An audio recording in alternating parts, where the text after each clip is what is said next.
Hi and welcome. Thank you so much for coming and joining me. Before we get started, I'll let you know that in a couple of weeks, I'm going to be running a 3-part video series all about how to be an effective teacher. I'm going to talk to you about how to reduce your workload, how to create a really simple system for creating units that are amazing. And I'll talk to you about some key aspects that teachers need in order to really be effective as a teacher. So if that sounds like something that might interest you, please head over to teacherspd.net/eTeach series for effective teacher series.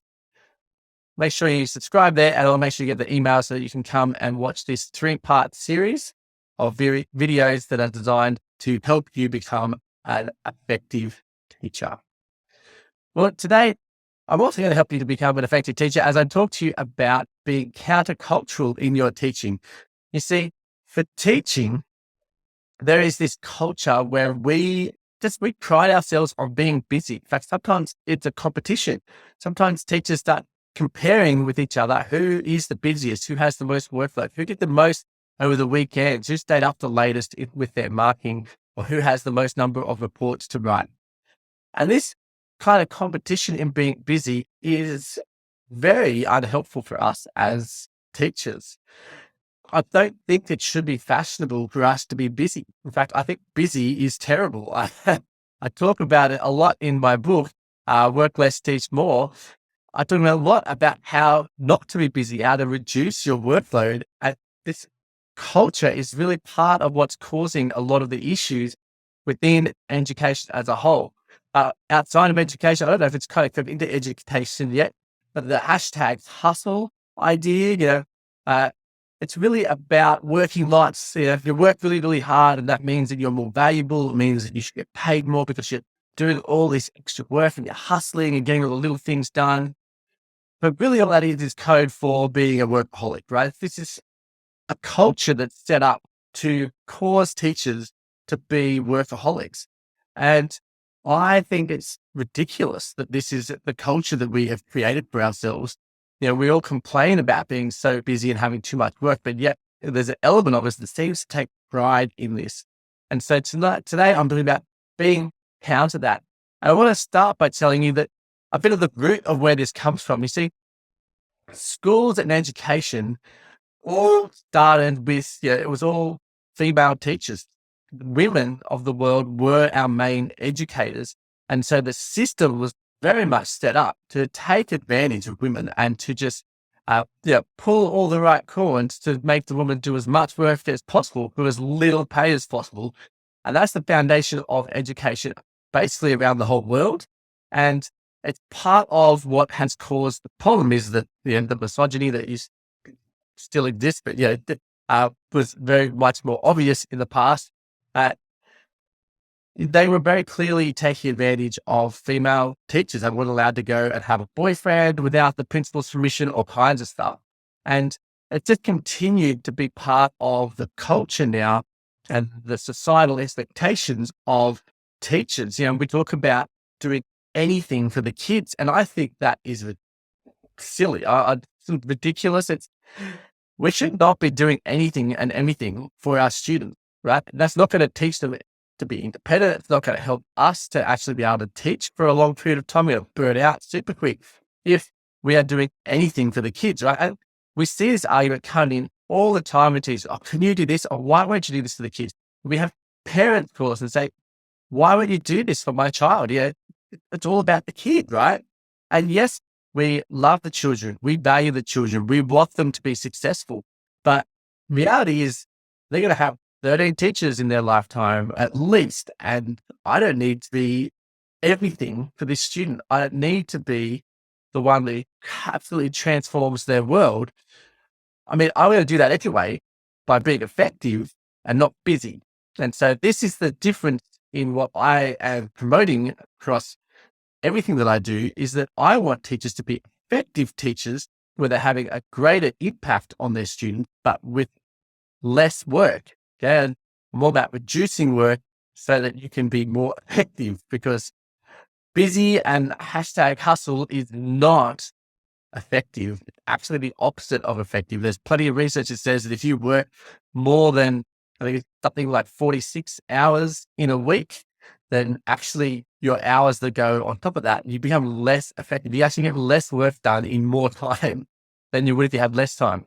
And so this is part of our problem in the culture. And so we need to start focusing on things that will actually help us. We need to work smarter, focusing on the things that really matter in education, not on, administrative tasks and submitting variations to routine and marking roles and entering data into spreadsheet. I find it all extremely frustrating that is how our system has been set up, just to give us more and more work, to be in 1,000 meetings that just waste your time as a teacher. So it's time for us to start looking after ourselves with a balanced lifestyle. And I want us to start supporting each other to have a balanced lifestyle and not get cranky with each other. They say, no, they went home at 3:30. My goodness, how can they possibly go home at 3:30 and leave their computer here and not be working at late until 9 o'clock every night like I am? This is not the culture that we need to create. We need to create a culture that supports teachers, that helps them to have a balanced life so they can go home and be with their children. They can go and have an enjoyable night out with their friends. They can leave their work at school all weekends and then come in and get their work done at school. There are lots of ways to do this, but I just want to address the cultural issue in this episode, our culture at school. And we are that culture. Right? As teachers, we are the culture in our schools, and we need to start taking action and being counter-cultural, be counter or against the whole culture of being busy and the whole hashtag hustle culture that exists. This whole system that was established to take advantage of women and turn them into workaholics and to kind of own them as a school. And that, I think, is something that we need to push beyond in education. We need to get rid of this idea that the school owns you, that they can tell you what to do with all of your time, and that you should do everything that you possibly can for the kids. That is not true. All of that needs to be fought against. And so this week's episode, this is pretty short. I just am talking about the culture. I want to help you to start taking actions against this culture. And so your action this week, when you are at school, I want you to find something that you are getting asked to do or that you were asked to do and say no to it. Okay. If someone calls you up and says, can you please come be part of this meeting? I want you to say no. Please say, no, sorry, I'm busy doing this. And leave it like that and see what happens. Okay. If you have a principal that kind of says you're going to get here or you're fired, right? Then sure, go, don't get fired.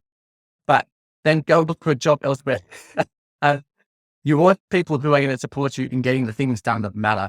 Okay. And that is what we're going to do as teachers, right? I want to start a bit of a movement where teachers care about each other and help each other to do less work. That is what I want. I want teachers who can focus on what really matters in education and not get so caught up. And if you're an admin, a principal, a deputy principal, a head teacher, if you are adding work to anyone underneath you that is not work that they have to do, that they legally is required, or anything like that, if it is just work you're giving them to make your life easier, please get rid of that work. Okay. Find another way to get that to happen and reduce the workload. Okay. So if you are in an admin position or leadership role in a school, I want your action this week to somehow reduce the workload of the teachers around you. It could be as simple as sending an email instead of running a whole staff meeting. Okay. Mostly I find whole staff meetings are a waste of time. Find another way for your announcements. Just simple like that, right? Tell them to reply and say, I've read the email. That's fine. Okay. And you just quickly archive all those emails and go, awesome, they all read it. Okay. You don't have to have everyone in a meeting for an hour and have 600 questions from one person and the rest of the teachers who they go, I wish I wasn't here. Let's do things as teachers to reduce the workload of those around us. Okay. Schedule some time for all teachers, no matter what position you're in. Schedule some time now for some recreation with your friends or with your family. Okay. To schedule time in your diary, pull out your diary, your calendar, right on your phone, something, and just book in some time where you are not working, where you are doing something that is recreational, right? Leisure. I want you to do something that's leisure. with friends and family. A whole chunk of time where you are not teaching. It's time to look after you and be a countercultural teacher. And for us as teachers to change our culture. But if you would like to go deeper with this kind of idea of working less, teaching more, or you just want to become a more effective teacher, don't forget to come and sign up for the 3-part video series on effective teaching. We're going to talk about how to reduce your workload. We're going to talk about what it looks like to be an effective teacher, how to design lessons, what should happen in your classroom, that kind of stuff.